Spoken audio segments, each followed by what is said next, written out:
আল্লাহ তাআলা কোন শর্তে ইমানদারদের পদক্ষেপ সুদৃঢ় করবেন ও বিশেষ সাহায্য করবেন বলে কোরআনুল কারীমে ঘোষণা দেওয়া হয়েছে?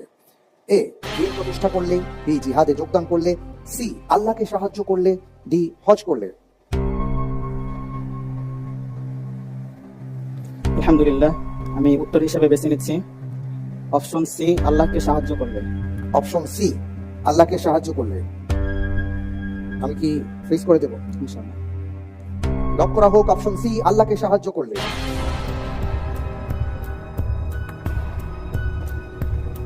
আপনি যে উত্তরটি দিয়েছেন, আসলে আপনার উত্তরটি সঠিক উত্তর। আল্লাহ তাআলা বলেছেন, যদি তোমরা আল্লাহকে সাহায্য করো, আল্লাহ তোমাদেরকে সাহায্য করবেন, তোমাদের পথ দৃঢ় করবেন। আল্লাহ রাব্বুল আলামিনকে কিভাবে সাহায্য করা যায়?